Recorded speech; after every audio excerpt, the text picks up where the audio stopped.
Welcome to the Arsenal Vision post-match podcast. Well, then Perez has got the better of it, and he looks to get the better of Schmeichel, and he's done it. Özil is going to fall here for Alexis.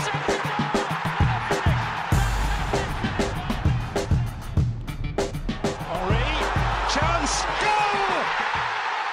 This is me and Lean from arsenalvision.co.uk. Welcome back to the podcast. A very different show for you today. James and Paul couldn't make it for work-related reasons. So in today, we have a special guest. Along with Elliot, Yankee Gunner, we have Billy Dunmore, also known as Educated Gunner on Twitter. So we managed to get a win against Leicester. It wasn't as comfortable as most of us would have expected, or at least hoped for. But, you know, we won the game.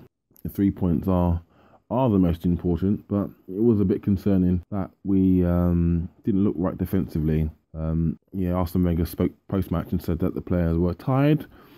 Could be the case. I don't know.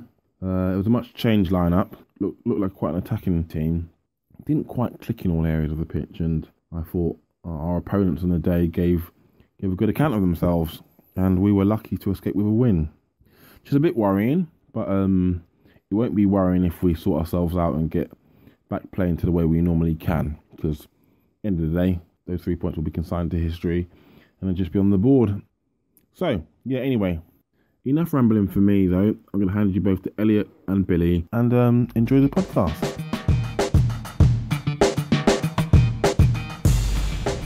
Arsenal back to winning ways with 2-1 victory at home over plucky Leicester. No thanks to referee and injuries to Aaron Ramsey and Alexis Sanchez. We will get to that along the way, but we have sort of a different discussion that's going to happen today. Paul, or Pausing in My Pants, who is a usual contributor to this podcast, decided that work in the middle of the day, in the middle of the week, takes priority, so shame on him. And James, or Gooner Fanatic 49, equally feels that work is a priority, which is equally unforgivable. But that is no problem whatsoever, because we have a much better contributor than either of them combined joining us today, and I will be sure not to tell them that when they come back over the weekend. His name is Billy Dunmore, and you can follow him on Twitter at @EducatedGooner. Am I right in that, Billy? That's correct, right? Yes, that's it. All right, well, first of all, thank you so much for joining us in the absence of our two erstwhile guests. It's my pleasure. Thank you for having me on. Yeah, it wouldn't have been your pleasure over the weekend, but we're discussing a victory, so it's better. By the way, my name is Elliot Smith. Billy, nice to meet you. You can block me on Twitter at Yankee Gunner. And we will be talking about the 2-1 victory over Leicester at the Emirates that occurred, depending when you listened to this, yesterday, the day before yesterday, 6 months from now, whenever it was that you're listening in your time machine. So first things first, Billy, obviously we needed the win to bounce back from a disappointing Derby defeat that kind of stopped some momentum. Just initially, when you saw the starting 11, Alexis back in the side, Rosicky replacing Ramsey, not super sure if that decision was based on form or based on fitness, although the manager after the match would suggest it was somewhat based on fitness. What do you think of the 11? Were you happy with the changes he made? Interesting that he didn't choose a target man for a game against a side that was probably going to defend deep. Yeah, absolutely. I was a bit surprised that Giroud wasn't starting. I think everyone was very happy that we had a sort of fluid front line with, Cazorla, Alexis, Özil, very mobile. But then I guess with the absence of Ramsey, like you say, whether that was injury or not, I guess Giroud and him bounce off each other quite well in that midfield, and maybe even though Rosicky does make those runs into the box, he's better at finding those little spaces like Sanchez is. So maybe it was an all-round tactical decision because of the lack of Ramsey. But you would have expected a big man up top, whether it be Giroud or Welbeck. It was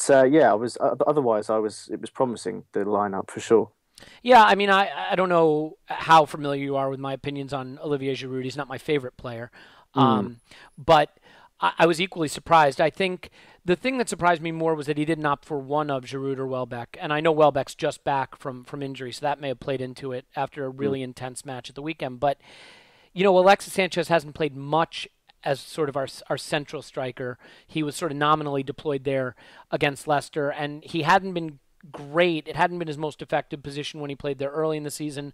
I don't think throwing him in there, rust and all after just a little bit of time off with injury was necessarily the ideal situation. I don't think we got to see the best of him, although a knock to the knee probably influenced that pretty early on. It was a victory, so let's at least stay positive for the time being before we say all the things that were wrong with the squad and the players and the team and the manager and everything else. Do you have a man of the match that jumps out for you? Someone who, I don't know that there were a lot of brilliant individual performances, but if you had to pick one, who would it be? It's tough, actually. I think,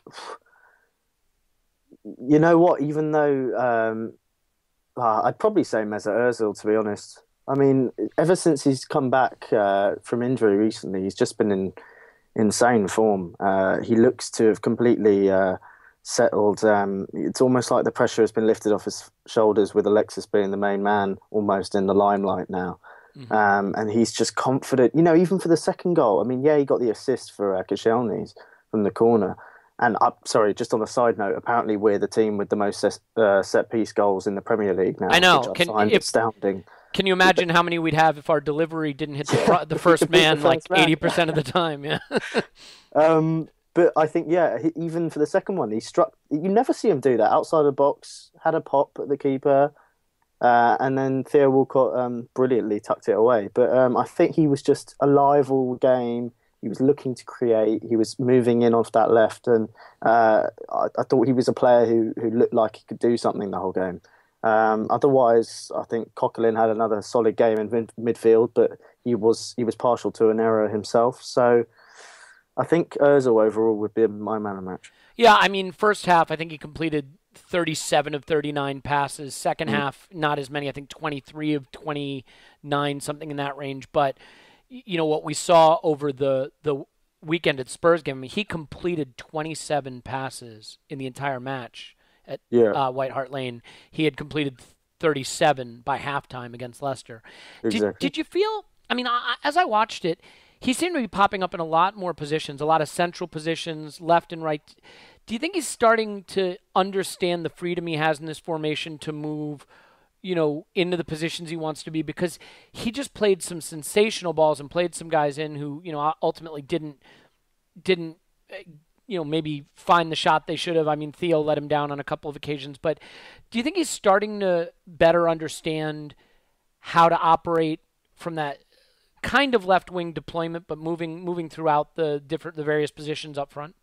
I think he is. I think that's a good point. I think generally up front, at the beginning of the season, we had this whole uproar in the fan base. What are we doing? What's he doing? And you look back to the 07-08 season, was it, when we had that fluid midfield and attack? Yeah. And they were all interchanging, versatile. It's kind of like that, but he is really grabbing hold of that left or right, whichever side he finds himself. Like you say, he's drifting in. Again, though, if Giroud were playing, and maybe Ramsey as well, that can become more congested. And I think players like Rosicky and Cazorla, are much more understanding almost of that role, and will move out and in of the space, create space for Özil. And while Özil does the same for them, I think they're very like-minded players in that way.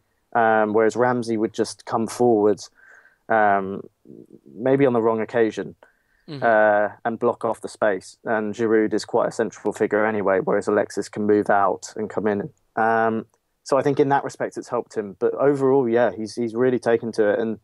And actually, people may say he's better down the middle, but he seems to be doing the business from out wide at the moment.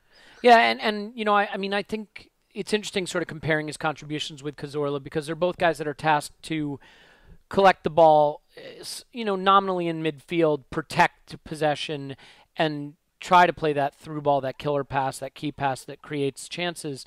I don't know that Cazorla is as suited to that. I know, before he came to Arsenal, he had played out on the right wing, I think, a little bit in Spain. Yep. And while I know he likes to play centrally and has put in some spectacular performances in January, I still don't know that his vision from the middle of the pitch is anywhere near what Ozil's is. Mesut has a way of protecting the ball in what seems like limited space and still having the eye to pick out a player. And I think, he's my man of the match also. And he doesn't get the assist for the second goal, but it was his shot that created the opportunity for Theo. But he sort of almost gets 2 assists for the first goal, because if I remember correctly, wasn't the corner a result of that sort of spectacular control in the box and that quick thinking toe poke? It that was. They just kept out. He won his own corner. Yep, you're right. So it was a really nice passage of play from him. Now, they had their chances all game, but second half we really were more on the back foot. And I want to sort of explore why you think maybe they got so much joy in the attacking third and why the second half in particular looked so nervy. And I want to kind of focus just for a second on the formation and the tactics. We got a lot of praise for the way we played against City, and there was this thought, that we'd found the magic, formula of how to keep our shape, sit a little bit deeper, play on the counterattack. And even against Villa, where we thrashed them, I think they wound up having like 52% possession or 53% possession. Yep. Do you think that maybe we're buying into our own headlines a little too much now, or that maybe it's swung the other way, where this idea that we can play without the ball and sit a little deeper doesn't always suit us? Because against Spurs, we definitely sat deep and never really got out of our half. And in the second half against Leicester, we just seemed unable to get any control in the midfield and any real possession. I mean, do you think that maybe it's psychological that we're too willing now to play without the ball and it's starting to work against us? Or do you think there's something deeper that's happening in the midfield? Because in the last 2 games now, we're seeing some sloppiness in midfield and inability to really maintain possession effectively. Yeah, I think the midfield is an odd one. With it changes quite a lot at the moment. You've either got Cazorla in beside someone in midfield, or you've got Ramsey in there. There's always Coquelin at the back, and he did brilliantly away at City. He was, maybe man of the match aside from Cazorla. But it just seems that it's chopping and changing quite a lot. There's not a lot of consistency in the middle at the moment. And there doesn't seem to be an emphasis on playing, what we would classify as the classic Wenger ball or Arsenal way. Right. The way we play, like you say, the way we played at City seemed to sort of stick in the players' minds. And we went to Tottenham almost trying to replicate that too much. It was like they were scared to sort of go and play when they could. I mean, against City, we were attacking well when we did have the chances, and against Spurs, we just looked like we were happy to just sit back. We got the goal, it was done, and it can be dangerous, and especially as we've never really done it before. We're still getting used to playing a game like that. I think another problem is Hector Bellerin and Monreal. A lot of emphasis is on fullbacks to be disciplined, and I think maybe sometimes they'll get caught upfield too high, especially when we have a bit more of the ball, like we did against Leicester and Villa compared to Tottenham or City. But I think overall it's just down to a lack of consistency in the midfield. Just Ramsey's been in and out of the side. Cazorla's been in and out of different positions. Rosicki's been in and out of different positions. I think now it's the time of, it's great that we're versatile, but give everybody a role and start playing them. We've got to get a run going from now until the end of the season, and the best way to do that is have that consistent cohesion in the side. And I don't think we have that quite yet. But again, like I say, we've just started trying this out, and it should be kept for those away games against big teams. That's when we do it. We have the ability to play our way. It just doesn't look like they're quite confident enough to do that at the moment, because it hasn't worked out so many times this season. How much of that do you think is down to the difference between an Arteta and a Coquelin and the way they play that role? I mean, I do think Coquelin's playing well. I think he's been a bit of a revelation, certainly given that Flamini had been so bad, and we really needed someone to step in Arteta's absence. But Arteta recycles possession. His passing percentage is always in the low 90s to mid 90%. He's usually the one who plays the most passes in the side, whereas Coquelin, has had games in the mid 70s like Spurs. He was in the low 80s against Leicester for pass completion percentage. He's not usually in the top 3 or 4 passes attempted in the side. What I seem to notice is you wind up with a situation where a Ramsey and Cazorla, or Rosicky and Cazorla, are in the attacking half, but Coquelin is sitting deeper to protect, which is what we want him to do. But as a result, we are now seeing ourselves getting a little bit outnumbered in midfield when we try to turn defending into attacking, which didn't used to happen with Arteta because it was a very tight bundle of three midfielders. With Arteta, they're constantly recycling possession, and Coquelin doesn't do that as much. Do you think that having a defensive midfielder whose mindset is more to sit deep and not getting to a position where he can collaborate with the other two midfielders makes it easier to press us and easier for our possession to break down in midfield? Yes, I think it's a very good point about Arteta. His possession retention is really incredible and recycling possession.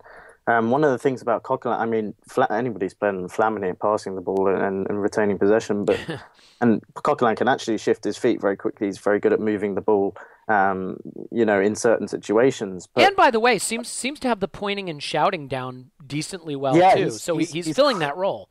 Yeah, I mean, no longer can we say that Flamini is the only person who tells people what to do. Yeah. But the point I was going to make is that a lot of the time you'd see Arteta when he plays going back to Mertesacker or Koscielny and giving them that option in the central midfield. Mm-hmm. Now I see a lot of the time, because Koscielny isn't given that role, he's not a possession player as such, he won't be dropping into those gaps and offering himself. So you'll see either Ramsey or Cazorla dropping even deeper and thus actually taking away from numbers in attack, or you'll see defenders ending up having to pass to the right or left back and then having to start an attack down the wing, which in turn then means that the fullbacks have to go and support the attack, and thus making us more exposed to counter-attacks, etc. And that seems to be a pattern at the moment. I haven't seen a lot of, Mertesacker will often come forward, look into the midfield, and nobody's there to take the ball. He has to push it out wide or back to Koscielny and then to Monreal. And I think that's quite a big contributor to against Tottenham, the middle, Cazorla didn't get into the game because there was no one dropping deep to get the ball in midfield. It was all going out wide. There's nothing connecting the defence and midfield. Exactly. Yeah. It was just not going down the middle of the field. It was all wing play. And it can be dangerous because the way we play is, like I mentioned before, our fullbacks go up gung-ho and we can get caught on the counter. It happens. We've seen it so much this season. It is a little interesting to me, too, though, because I think there's a bit of an identity crisis with the fullbacks right now in the sense that I feel like they are being more cognizant of not necessarily bombing forward the way they once did, but if they don't create that width and we get pressed in midfield and everything is very narrow and there's no wide outlet ball, right now it feels like everything is getting a little bit narrow. And that may also just be we don't have wingers who want to stay wide. I mean, if you play Mesut Ozil as nominally the left winger and he wants to come inside and Theo Walcott sees himself as a center forward regardless of where he's deployed, where does the width come from, especially if your fullbacks don't bomb forward? And if you're going to stay narrow, that plays right into the strategy of pressing energetically in midfield, right? I mean, so is it a case maybe also of not getting genuine wing play? I mean, with Ox out and Theo not staying wide and a player like Özil coming in who's never going to stay entirely on the touchline, are we missing that width? And that's allowing that midfield pressure to be more effective. Yeah, I think that's a fair point, and I think it's a reason that a lot of teams these days, use that back three and then use their wing backs as wing backs and offer them width that way. Because you see so many teams with three at the front, and they'll have the target man or centre forward, and then they'll have these two players like we do who like to come in, who like to cut in, either because they're playing on their weaker side and they can cut in and shoot, or it's because, like Theo Walcott, they aren't someone who will hug the touchline and run past their man, even though he has the pace to do it and he'd be perfect at it. He doesn't want to do it. He wants to cut in, find those runs, and finish. Yep. And you see that with lots of teams these days, and that's why fullbacks are so important. The problem is if you're playing that four at the back, you need to be offering width in your team somehow. And one of the problems with the playing the way we do is that you do lose that width, and it can be counterproductive, like you say. It cannot invite teams onto you almost. Like you said, I mean, in defence, Bellerin sometimes is so conscious of staying close to the centre back because Mertesacker is quite slow. He tends to hug in too much sometimes and just you just see these huge gaps on the outside on their left wing. On my very professional running order that I created so that this would by no means become just a rambling, non-structured discussion, I have a lot of joy down our right side. Bellerin caught tucking in, ? Bellerin problem or Theo problem, ? So I did want to get to that. Leicester and Spurs, but we'll stick with the Leicester game because that's at least loosely what we're discussing. It did seem that they were able to get into that big patch of space on their left wing down our right side, Bellerin tucking in. And at one point, he made just a ridiculous step up. I don't even think it was to try to catch the Leicester attacker offside. I think he was trying to cover the short pass and left all the space in behind him. Do you think we're just seeing the reality of playing, 14 years old, 13 years old? Playing a young fullback every single match is that, he's going to get some things really right and he's still going to get some things really wrong?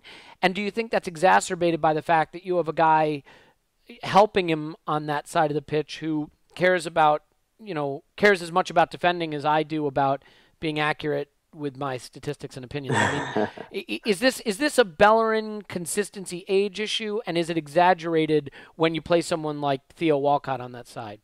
Yes, yeah, absolutely. I mean, when you play a 19-year-old, he's going to make mistakes. The good thing is that he's young enough to learn very quickly, and he will, and he has. But I think when you've got a player like Theo Walcott playing, if you could have Alexis Sanchez on the other side, it'd be perfect. He tracks back so much. But Theo just doesn't do that. And Bellerin has the pace to actually cope without Theo, really. But he just needs that intelligence. And he is lucky in a respect that he has Mertesacker next to him, because Mertesacker is very good at reading the game. That's the kind of defender he is.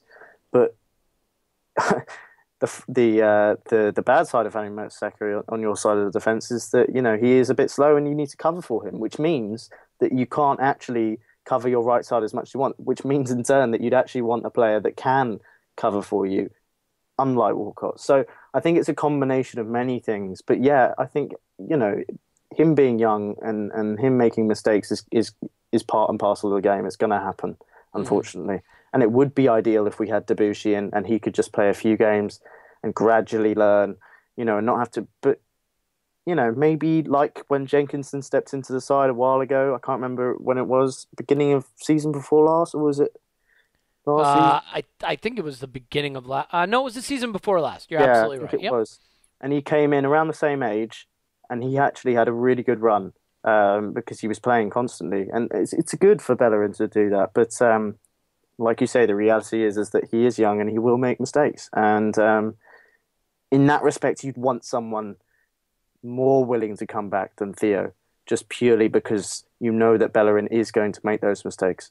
Yeah, and I'm looking at heat maps, and neither Theo nor Bellerin were particularly involved, so their heat map looks kind of like a refrigerator heat map. Yeah. But if you look at it, especially compared to Monreal, when you look at Özil, his heat map is a lot more central, but Monreal shows that he's overlapping. Theo is a little more central, but Bellerin wasn't overlapping. And so you do lose that width, at least on one side of the pitch. Yeah. And I'm sure that is, to some extent, by design, right? Yeah, of course. Yeah. But that does create some problems if you're pressed in the middle of the field. So let's talk Theo, actually, because I think he is a fascinating player. There are comparisons drawn with him and Podolski, and I don't think they're fair for reasons we can get into if you want. But, going by who scored, which I think uses Opta statistics, he had 16 touches in the entire 72 minutes he played. Wow. He attempted 9 passes and completed 6 of them. And yet, he felt like a very dangerous player on the pitch to me in the first half. In the second half, I thought his influence on the game waned as we sort of lost control of the game entirely. But if his touch had been better, you could argue that he would have had 2 or 3 clear chances on goal, and he did score a goal from good movement. Do you think that... So let me give you the argument I've made before, Billy, and you can disagree with it, agree with it, yell at me, shout at me, type ugly emoticons to me in our little chat window. I think that we have so many players that like the ball to feet and want to move with the ball. Sanchez, Cazorla, Rosicky, Ramsey, Wilshere, certainly I think you would put Özil in that group as well. Oxlade-Chamberlain, I think, to a greater extent. So many players that want the ball at feet. Isn't there a benefit to having a player like Walcott who can influence a game with 16 touches, whose influence comes from how he pins defenders back, the way he scares them out of position, the runs he makes? When I watch Theo on the pitch when we're in possession in midfield, all he does is start a little run off the back shoulder of the defender. When he doesn't get the ball, he comes back and starts that little run again. Yep. Now, we're going to ignore for this part of the discussion his unwillingness or seeming unwillingness to help out defensively. Let's put that to one side because that is an issue, but it's a different issue. Do you think that the statistics are misleading with Theo and that he contributes a lot with movement and pace and product? Or do you think there's something there to the statistics that you simply can't afford to have a player who most of the time he's on the pitch is not physically involved in receiving the ball, moving the ball, playing with the ball at his feet? No, I don't think they are misleading as such. I don't think they flatter deceive or anything like that. I think he is an essential player in that respect. Like you say, we rely a lot on people receiving ball at their feet, playing the ball.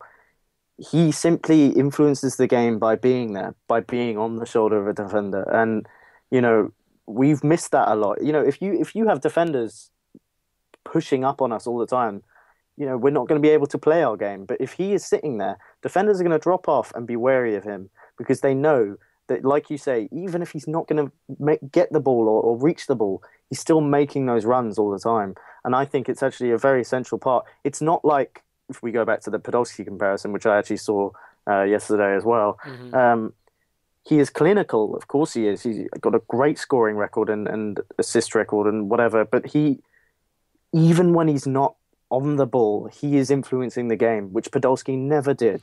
Yeah, can I give it to you the way I phrased it once? Yeah. And is that Podolski gives defenses a very easy problem to solve.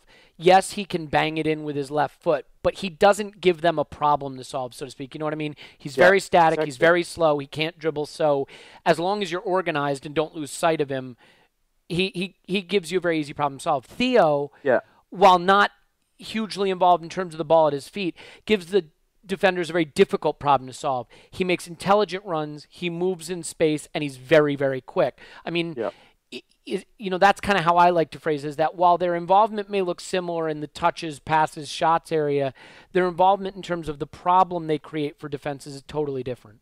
Absolutely. I couldn't agree more. I mean, if you see Podolski on the wing, you can stick by him. He's not going to really move that much. You can deal with him. If you see Theo on the pitch, you have to think about it. It's definitely going to be the player who's marking him. If not, that left centre-back on their team as well will be wary of it. Because he knows if Theo gets past his defender, it's him. And Podolski just doesn't have that fear factor, and Theo offers it. And do you think some of this is just the frustration, Billy, of he's been here for ages. He's a player who, frustrates people because they want him to be maybe something more than he is, and familiarity breeding contempt. Because, I mean, he has been a 20-goal, 10-assist guy in multiple seasons. We know he has end product. We know he's quick. He seems like a good, hard-working professional, unlike, maybe Podolski. I don't see why people are so quick to be frustrated with him and think he's so expendable. I mean, it is interesting, not that who scored ratings are by any means gospel or anything like that, but his rating from who scored, despite the statistics, was better than Alexis, Flamini, Giroud, Ramsey, Cazorla, Rosicky, Nacho Monreal, Bellerin, Mertesacker, and Ospina. The only two players who had better ratings on who scored were Koscielny and Francis Coquelin, who obviously don't contribute to the attack. So, and Mesut Ozil. The other thing is, no, he doesn't pass a lot in that game. No, he's not playing through balls and things like that. But he had 2 shots on target and a goal. The only other player who had 2 shots on target was Mesut Ozil. Plus, I mean, I realize he's not creating much for other players right now, but he has had multiple double-digit assist seasons. We know he can do it. And if Sanchez had been fit, there were a couple opportunities where Sanchez could have played a very easy ball across the pitch for tap-ins for Theo in positions that Giroud, for example, wouldn't have been able to get to. Yeah. It's not a criticism of Giroud, by the way. That's just praising Theo's pace. So, look, I think we're sort of on the same page here, which is that some of the criticism is unfair. I think on the defensive side, we agree he can do more. Let's move on because, first of all, for those who don't know, we're recording this. Just like okay, to say go ahead. quickly, just also, he's still just back from injury, and he's still making. He's a player that we know once he's in form, he will score an assist on a mighty roll. He was on a roll before he got injured. He was on a roll when he was just before he signed the contract. He's a form player, and I think he scored in 2 of his last 3 games, is it? I think, give him time, he'll pick it up, and he'll prove to be a really valuable goal provider this season. You know what, Billy? I mean, the injury he's coming back from is a very, very serious injury. Very 20 big, years ago, it would have been a career ender. And I know it doesn't have the emotional effect that like a Ramsey ankle break does.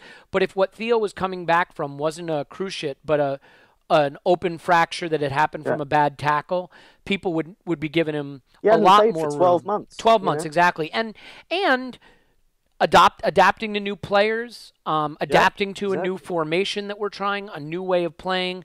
So, anyway, I rather than this turning into a Theo Lovin, I think we're sort of on the same page. So I think we are. I want to get some quick hits on a couple of players, so to speak. One is Ospina. Again, his reflexes look good to make a few key saves, but on the flip side of things, some of his handling wasn't convincing. His kicking, I still think his distribution, even though it doesn't put us in trouble, isn't doing us any huge favors. I don't know that he covered himself in glory for their goal. What are your thoughts on Ospina? Is the love affair with Ospina maybe fading? I suspect that the manager will play Szczesny against Borough at the weekend, and if he performs well there, do you think Ospina's time as number 1 might be coming to an end? I don't think so. I think we shouldn't be too hasty. I think we know that Wenger gives players a lot of time, and he knows that players need time in the side to really cement a position, and I think he respects that. We could see a situation like when Szczesny was dropped before and Fabianski came in and Fabianski went out again. We could see that. Fabianski was playing well, and he was still dropped out again. But it will be interesting to see. I think Ospina's a good keeper. He got a lot of stick for palming the ball into dangerous areas and not kicking quite as well or far. But Szczesny's distribution is also pretty abysmal, to be honest. And I think he's a great shot stopper. I think he kept us in a lot of games recently. He went on a 3-game clean sheet run, which we haven't had a keeper do for a very long time. To be honest, I think again we can't be too hasty to judge him. He's a very good keeper. He's more experienced than Szczesny. He's got good pedigree. I think he's proving himself to be a good, solid keeper, and I don't think that Wenger will be that quick to drop him out. I think Szczesny still, to be honest, maybe even has a bit of punishment to go through yet. But I think Ospina's playing well. I think a lot of the criticism is fair, but I think it's being overhyped as such. It's funny, right? Because it's kind of pick your poison. Do you want Szczesny, who seems to command his area better, versus Ospina, who's been a little flappy? Or See, I don't. Sorry, go ahead. I don't agree with that. I think Ospina actually organises his area much better. He's coming to collect balls that Szczesny wouldn't come and collect, and yet he's 6 inches smaller. Let's put it this way: if Mertesacker doesn't make an absolutely extraordinary header off the line over the bar when Ospina came and got nowhere near it. Yeah, but that's one instance. You could look back and say, it's the. Well, he punched Harry Kane in the back on a ball he never should have come for in the North London derby. I think there's been a couple of instances in the last 2 games where he's come for balls and looked a little bit flappy. Again, but there's so much. We can't. he's coming into the Premier League. It's much more a set-piece based league. You have a lot of teams who thrive on it. Well, that's why I worry. I mean, that's my point. I think he may be a better shot stopper. Do you think he handles set pieces well enough? He's not big for starters. Capability? No, he's not. But I think he has the capability to command his area very well. I think he's a good organizer of the defence. Look, Szczesny can do it too. I know he can, and I actually think Szczesny is a very good keeper when he puts his mind to it. But I think that Ospina really does have a good grasp of how to command his area. And I think, yes, he's had a couple of mistakes, but it is actually only his probably 7th, 8th game, in the Premier League, maybe. That's fair.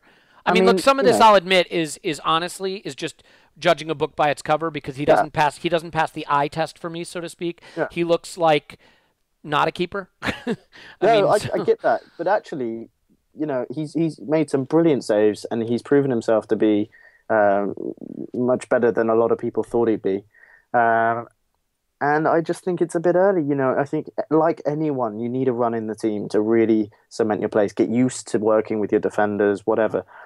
I just think it's a bit hasty, and I think Wenger will see it that way. I can't see Szczesny really getting a place back in the Premier League starting 11 unless Ospina has an absolute shocker of a game. Okay. Well, let's hope that doesn't happen. The reality is, if Ospina is going to be the keeper for the league, he's picked a perfect time to make the job his, because I think what I've read is like 11 of our remaining games are against the bottom 8 in the league or something. Yeah. That actually mathematically can't be true, but you get the idea. Yeah. It's a lot. So, all right, enough about Ospina. Let's talk about the two players who got injured in the game. Alexis, really quickly, didn't look great. I'd say he looked a lot less than great, and if his name wasn't Alexis, we'd say he was probably pretty terrible. How much of that is just rediscovering form after being out a couple weeks, being asked to play in a role that the few times he's played there he hasn't been very good, and the fact that after Upson just absolutely kicked the crap out of him, he wasn't the same? Are you worried at all by Alexis' performance, by the injury, or now that we've had a day for the dust to clear, you feel like everything's going to be fine? I'm not worried by his performance. I think... Does he like an extra touch? I watched how he played against Villa, and what I've done is asked you a question and then stopped you and interrupted you, which, by the way, is a regular feature of this podcast. Yeah. Is there a little bit something to the idea that learning to play with him is also different for his teammates because he does take the extra touch that some of the other players don't? Yep, and I think, we have to remember that that's partially why we love him and why he's such a great player. True. Yep. The top players in the world, you look at Ronaldo, you look at Messi, you look at Neymar, you look at anyone like that who takes this ball by the scruff of the neck and just, throttles it into submission. You're going to lose the ball a couple of times when you take that extra touch, but you know what? Most of the time he's playing amazing football. I think that's part of his game, basically. He's a dribbler, he's someone who can open up defenders, run around defenders, feint. In order to do that, you need to take the extra touch. He's a selfish kid in the playground, he's one of those players. And that's all he is on the football pitch, is a kid in the playground. In terms of performance, I think it was expected. I think the fact is he's out. He probably shouldn't have even been playing in this game, but he seems to have this, like again, a kid in the playground, unrelenting desire to just go out and play, regardless of his, level of fitness. And it is worrying, but again, sometimes those players, you look at the Ronaldos, you look at the Messis, they play every game. And they don't get injured because they're so good at what they do. And it is actually a thing, I think, that if you are moving quick enough and moving swiftly enough and actually not exerting maybe as much as other players do, because it's effortless almost. I know he looks like he's working hard, but the way he moves on the ball, he can play more games, I think. But the fact is that he got clattered some way into when did he get injured? I mean, it was early in the first half, so maybe the first 25 minutes or so, yeah. He was playing most of the game, with a knock, and unfortunately he's not the sort of player who'd be like, take me off. Well, can I just ask you about that? I mean, look, I know it's endearing at first to have a player who's tigerish and wants to play every second and run every second, but the manager said after the match he wanted to take him off at halftime, and the player said, no, I want to keep playing. at some point, like, that can't be the policy at a huge club, is that, hey, you're our best player, our star player, we need you, you look injured, I want to take you off. No, you can't take me off. Okay, if you say so. I mean, like, yeah, are we starting to get to the point where we can't keep him off the training pitch, we can't keep him from playing, even when he's not fit business, like, no longer endearing and just plain stupid? I think it is silly sometimes. Maybe what Wenger should have done is said, look, if you want to play, then I'm going to take you off in 10 minutes, and that's that. And then it's a much better, much more diplomatic way of going about things. He didn't look happy to be taken off, that's for sure. No, but he's not going to. You don't want him to. Well, that was my point, right? Exactly. I mean, But that's where it comes, like you say, to the manager. It is his responsibility to then do it, because it's great that he wants to stay on and let him have that, but you have to be the manager, so you have to be the bad guy, and you have to take him off. And it also shows that you're in charge. You can't let them boss you around, unfortunately. And I know Wenger wouldn't, but what he should have done is just said, look, I'm going to take you off at 55 minutes, and that's that. And then at least you give the impression you're letting him do what he wants to, and then you take him off. But I don't know. I think, but not worried, right? I mean, the injury sounds like it's nothing. He'll come back and he'll be his fantastic self. Well, but it could have been a lot worse. But that in itself is another matter, because Upson came flying in stupidly. So. Well, that could have been an orange card, and I mean, there was no call. We're gonna get to the ref briefly in a second. Last question on Alexis: would you just rest him for Burrow though, or is that impossible? Absolutely. I mean, look, no reason to risk him, honestly. Either that or don't play him in the next against what is it? Palace away. I think we'll need him against Palace though. So I think and the issue being that then you go back to the Champions League. So I mean, this is the opportunity to let him get one more rest. I think take him out. Let Theo play again. Get Theo some minutes. Maybe play Rosicky or Cazorla in the hole and Özil out wide on the other side. Yeah. And play Giroud up front. Or Welbeck even. Let's talk about a player who's not going to be... so many options up front. We may as well use them. Yeah, I mean, that's the idea of having a big squad. I mean, exactly. Let's talk about a player who won't be playing for a little bit, Aaron Ramsey. He hasn't been in form, and now he's not going to be around.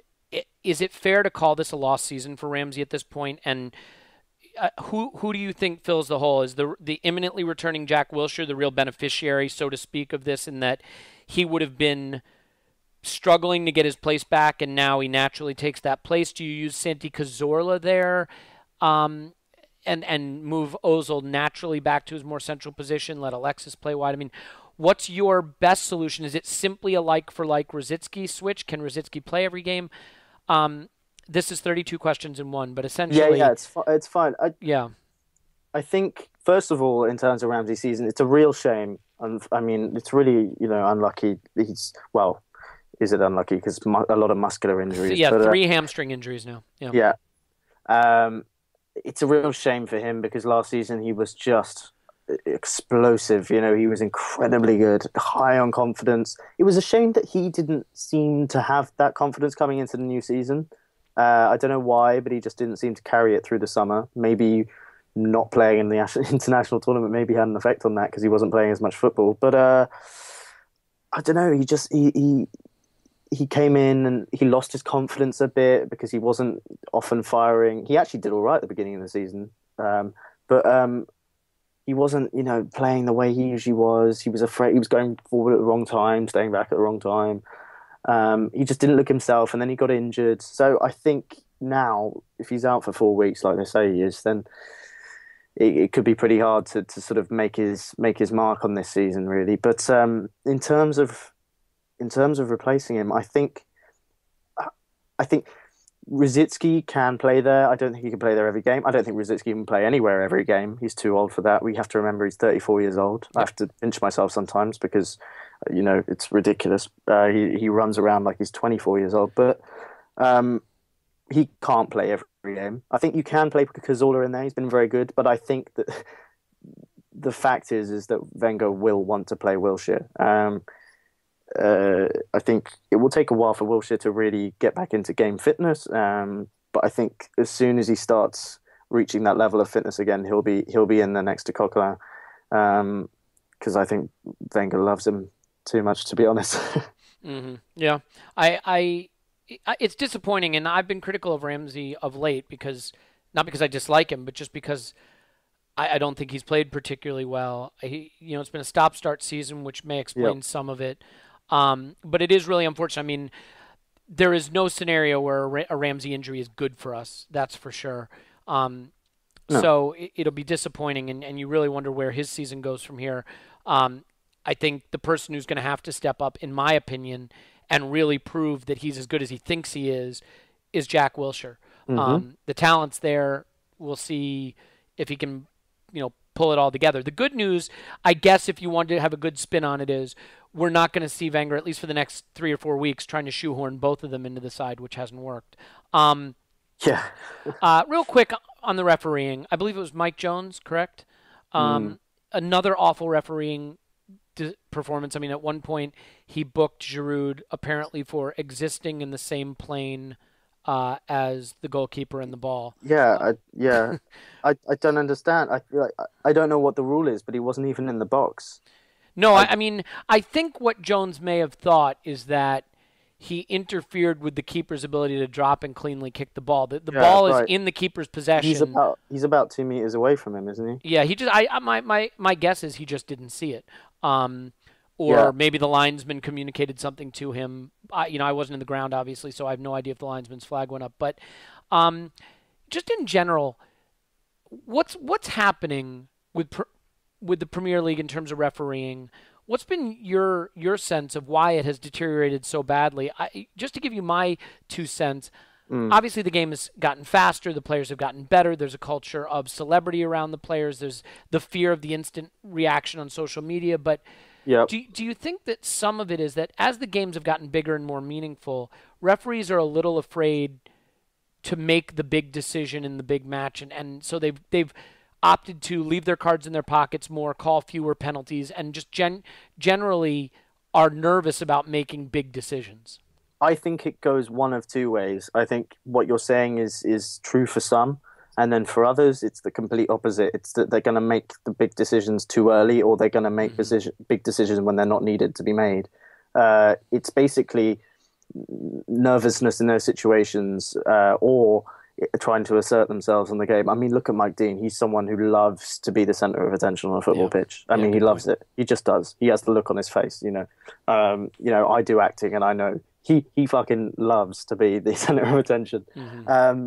But generally, it's just been woeful, hasn't it? I mean, what I think is also there's this feeling with referees, and especially the top ones in England, that they're almost untouchable to any criticism externally. So they're all internally judged by ex-referees who are the top referees and themselves, and it all seems a bit sort of FIFA-esque in that way. It's like that internal judgment of their own mistakes. It's like when your mom tells you you're really handsome.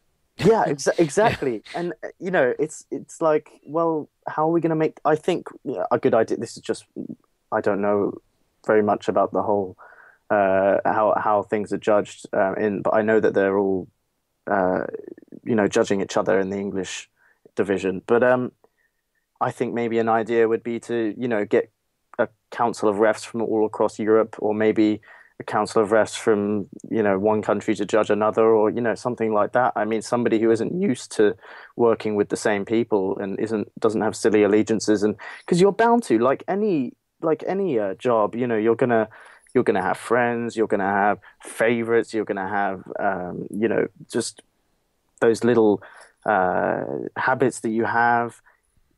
I just think it's all too sort of English chummy in that way. You know what I mean? Yeah.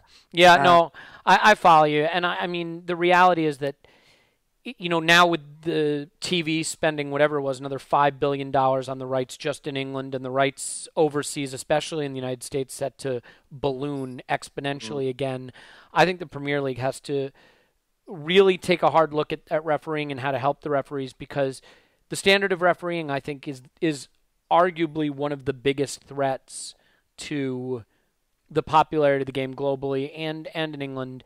As the money the players are getting paid increases, the stakes are higher, the networks are paying more for it, the television networks. Yeah. So it's definitely something they have to look at. So we survived the 2 days of being behind Spurs in the table. It wasn't a fun 2 days, but we're back at our rightful place in the top four. Just as a final thought, since it's your first time being on the pod, do you have any concerns at all about top four finish? And for you, just give me your scenario. 3 competitions were still in the Premier League, Champions League, FA Cup. Yep. What would we have to do between now and the end of the season for you to consider this a good season overall, where at the end of the season you would say that was a really good season, that was an improvement on where we've been? I think we kind of have to go and win the FA Cup again, because I think the caliber of teams left in it, really, there's not really an excuse. I know it's the Cup, and I know I'll probably be crying into my scarf come mid-March when we drop out in the semi-finals or whatever. We'll have you on Sunday to explain how we lost at home to Borough. Yeah, thanks. But I think there's kind of a big emphasis on that now because, like I say, the lack of sort of top teams left in it. So I think that would be nice. I think we have to finish in top four, of course. Whether we finish, higher, third, I think we can still do that. I think it's still possible. The only concern I have is just the amount of teams going for it. As far as the Champions League go, it's so hard to judge. I mean, we know we're not quite at that level yet with the other teams, but we got a good draw this round. We have to get past Monaco, right? I will go. I don't want to jinx it, but we should go past Monaco. I'd expect that we will. They can't seem to buy a goal at the moment. I just think, overall, the big concern is that there's a lot of teams going for these places. I think we actually have probably the biggest advantage out of all of them, and we should probably be considered the favourites, even though we're 3 points, is it, behind Southampton? Yes. And they play tonight. They're playing at the moment. I think we could catch them. We could nick third if we wanted to. I'm not convinced about Man U seeing out the season that well because of their lack of system, and it seems to be all a bit on the edge for them. You could argue that the teams playing the best football right now in the top four battle, so to speak, are Liverpool and Spurs, are arguably. I think they are. But they both have Europa League coming back, which, I mean, when you look at what that does to seasons domestically traditionally, that is a kiss of death. And I can actually see them maybe going further in their tournament than we will in ours. Well, it's an easier one. Yeah, well, there you go. And no one will notice, by the way. But No, of course. But it's an interesting point because they are both playing. But I think it will be more one of them rather than both of them. Yeah. And I think we'll pit them. It'll be interesting to see what happens with Southampton, to be honest, because they're sort of almost playing a role as a sort of stumbling block at the moment for a lot of teams. Well, they have no midweek football to worry about. Yeah, they could end up just sitting there and staying there. So I'd put us as favourites out of the lot. So in that respect, I think we'd have to finish in the top four to at least retain that sort of... It's a sort of necessity nowadays for a top club. Well, let's put it this way. It's arguably as talented a squad as the manager has had since 2007, if not the Invincibles. Yeah. We have arguably the easiest run of domestic fixtures you could ask for a run-in, having played all the big teams away except for United. We have the easiest draw we could have hoped for in the Champions League, and most of the big clubs are out of the FA Cup. So this is a big referendum on the manager to some extent, right, Billy? Because he's got a very talented squad. He doesn't have a big injury crisis anymore, and he's got a pretty straightforward path in all 3 competitions to achieve the goals that are set for him. So fairly important that he gets it done now, right? Yeah, and I think overall, we've got to sort of treat the Tottenham loss almost scientifically, almost mathematically, and just say, look, it's a blip in what is very good form for us at the moment. Fair enough. We are actually doing very well, and it's all about momentum now, as we know from previous seasons. And look, it'd be wicked to win the FA Cup again, and I think we have a good chance of doing that. And I think, FA Cup and third would probably be in the most base form of progression. Yes. And you know what? I mean, given how the season started, it'd be hard to argue. Billy, absolute pleasure to have you on. I know it was sort of short notice and our other guests abandoned ship, but I really enjoyed this, so thanks so much. That's all right. Pleasure being on. Thank you for having me. Yeah, and make sure you follow Billy. I'm sure you are already, but he's Educated Gooner on Twitter. We will hopefully have him on to explain why he jinxed the FA Cup for us later. But we will look forward to it nonetheless. My name is Elliot Smith. You can block me on Twitter at Yankee Gunner. But I certainly hope you will not hold that against anyone on this podcast and will continue to download and listen to it. This has been the Arsenal Vision post-match podcast. We will talk to you after the FA Cup game on Sunday. In the meantime, enjoy the football. We'll talk to you then.